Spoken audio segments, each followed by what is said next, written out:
We are racing Dominion floor covering 195 with the Cycle City Corp Bandeleros. They are 2x2 throughout the field, racing in turns 1 and 2. The most dicey, sketchy part of this race is right now at the entry, the start of the event.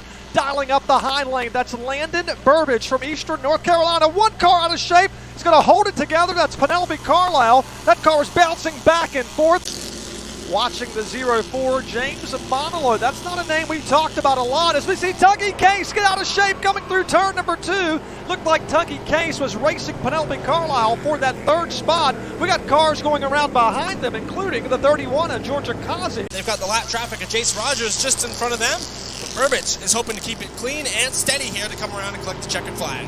Does have one car to contend with. That's Jace Rogers. He'll go to his right side. Burbage coming out of turn 4. Landon will pick up his 5th consecutive win in 5 starts. Landon Burbage victorious in the Cycle City Corp Bandeleros. Coming for the green flag to start are Yesco Limited Late Models.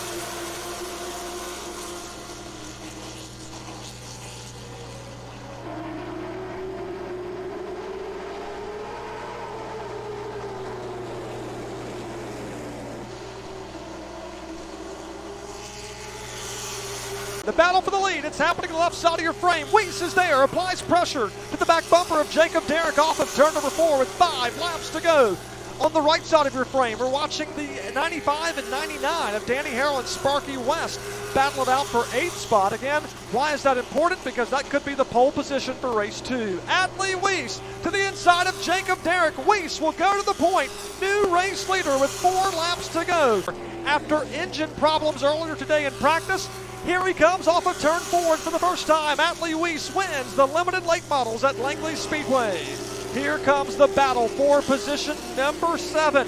Danny Harrell just ahead of Sparky West. 25 laps makes up the distance. Here they come out of corner number 4. Green flag is out from chief starter Shane Snyder. The field is racing to turns 1, and on the break, it's Cody Carlton. Cody, after a DNF in race 1 of 2025, got the pole for race 2. He's got Charlie Beals in tow with him. Charlie not too shabby around here as well. Race 1 winner from 2025. Tommy Jackson Jr. running in third. He's got pressure from the Brian May machine as they go into 1. Here comes Beals. Peeks the nose of the car on the inside. Can't quite do it. Will he now? Working through 3 and 4, side by side for the lead. Charlie Beals wants to get the win here in Hampton, Virginia after winning just up the road at Dominion Raceway. Still in middle school, just 13 years of age, and he has just been incredible. And looks like they make contact now with Brian May. Mason Weekly and Brian May get together coming off of turn number 2, and that's going to put us under our first caution. Tighten the belts, we're coming to the green flag. It's been unfurled from Shane Snyder. On the break, it looks like it's going to be Charlie Beals as the 11 car got on the binders. Here comes Tommy Jackson Jr. 3 cars battling for the top spot. Coming out of turn number 4, and for the first time in 2025, Charlie Beals wins the Legends Division here at Langley Speedway. 25 laps makes up the distance. Tighten the belts. We're ready to go pickup truck racing. Green flag is out. We're underway here at Larry King Law's Langley Speedway. Quickly on the break is going to be Chris Bechtel. Here comes Wesley Newell, and how about it, Paige Kane? They're getting together off of turn 2. Kane's going the wrong direction. 3 trucks make heavy contact. We got 1 truck of Donald Brown made hard contact with the outside retaining wall. Also catching a piece of that action was Bill Wallace, is where we found the 11 of Wesley Newell. Excuse me, a correction, that is going to be the 19 of Bill Wallace where he parked it. Look at the contact. Wallace pickup truck just comes off the ground. Literally all 4 tires come off the ground. He becomes airborne briefly. There you see Kane correcting, coming up the track. There's Donald Brown with already contact from behind with Bill Wallace, and Wallace's pickup truck simply goes airborne. You can see the driver just moving violently inside that pickup truck. Coming through turns 3 and 4 with Wesley Newell to his right side. Green flag is out. Take 2 for the Harris Truck Shop Super Trucks. We are green flag at Larry King Law's Langley Speedway. Great jump for Chris Bechtel. Newell's able to slot back in line in second. It's Tim Carter in third spot. The 3 have kind of separated themselves from the rest of the pack. Single file all the way through the field as it stands right now. He is trying to get yet another one, and he'll do so. Coming out of turn 4 for the 7th straight race, Chris Bechtel will win the Harris Truck Shop Super Trucks at Langley Speedway. 3 and 4, 40 laps makes up the distance. Who's going to win tonight? We're getting ready to find out. Green flag is out. The Super Streets are racing once more at Langley Speedway. On the break, it looks like the 21, Sammy Gaeta, is going to spurt out in the lead, Adam, off of 2. And if you're Sammy Gaeta, Jacob Wood is your best friend right now to keep that 8 car at bay, but Jacob doing all he can in the outside lane, just not going to be enough with how strong Dale Nichols is. Move the 8 car to P2, Jacob back to P3, and it's single file all the way back to Matt Kaminskis, and it looks like Joe Stuck. Sammy Gaeta in command of this race, left side of your frame. There's Sean Cowway, the pizza number 12 car. Just behind him as car number 28. And I'll get a correction here. Thank you, Adam. We are not quite at the halfway mark. We are coming. We got problems. Sean Cowway's gone around. He will barely maybe tag the outside retaining wall after he and car number 28 get together. Just good to double check it if you're Dale Nichols, and yeah, just right now sizing up the number 21 machine, finding his weaknesses, almost gets into the back bumper there through turns 1 and 2, and now he's going to try again down here in 3 and 4. Dale Nichols going to work now on the inside of Sammy Gaeta. They lean on one another through turns 3 and 4. The battle's raging. They are running side by side, door handle to door handle. Now Dale Nichols will clear Sammy Gaeta. Gaeta tries the crossover move here at the exit of turn number 2. Does he have enough power to go by Dale Nichols? Survey says no. Dale Nichols to the point. He's your race leader coming out of turn number 4 at lap 32. Dale Nichols down the backstretch for the final time. Takes his car to turns 3 and 4. The defending champ trying to pick off where he left off. Nichols off of turn number 4. He'll win his 2nd straight race in 2025 in the old school video game Super Streets. Late models, 30 laps of action.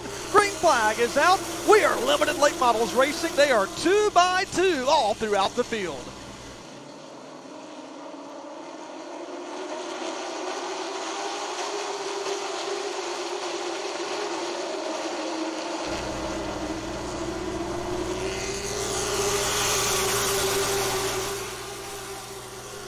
Danny Harrell had to feather the throttle coming off of turn number 4 along the front stretch. That car was waving back and forth. Didn't know if he was going to lose control, but the veteran driver kept the car pointed in the right direction. And Adam, we are at a high-speed green flag run as if we're under caution. They are side by side still, the top 4 rows. 2 by 2, just how they started from the release of the pace truck. It is remarkable how tight these guys are all packed in there. It's 8 cars under a blanket, 2 by 2 by 2 by 2, all the way back to 9th place, Kyle Nestor, and right now it's Danny Harrell taking away the lead at the top spot.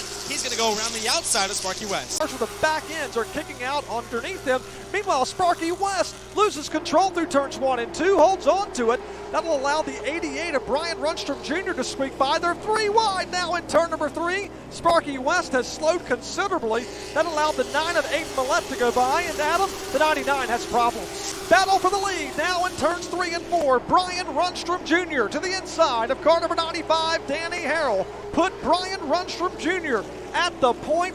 For the first laps he's led in the limited late models. He started on the outside pole earlier, was not able to lead the first race earlier this evening. This guy, he was a champion for the Cycle City Court Bandeleros. Well, now he'll win the limited late models. Brian Runstrom Jr. in his rookie year wins the limited lates at Langley Speedway. We will not see cautions from after now.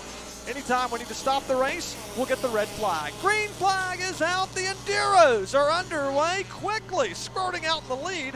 It's going to be car number 64, Thomas Fontaine. And Adam, Thomas Fontaine's had a big couple of weeks. Puts the nose of the car on the inside, down the backstretch. Thomas Fontaine trying to fight back on the high side. The back end's trying to kick out on that car. Now we're going to go door handle to door handle off of turn 4. Hardline will barely lead lap number 4, and he will clear Thomas Fontaine in turns 1 and 2. Fontaine, Adam, is going to try the crossover move down the backstretch. A little bit of a bump from the 64 car in turns 1 and 2, but Hardline able to hold him off. He's trying to get his 2nd win in 7 days' time. He's already cracked the top 5 and now going for 4th around the Jose Tequila's Jeff Gordon machine into turns 3 and 4, side by side. A little bit of contact is made. They're all over the place down on that end, and Myers gets the short end of the deal. Here he comes through turns 3 and 4. Zach Hardline will win the Portsmouth Army Navy Enduros here at Langley Speedway.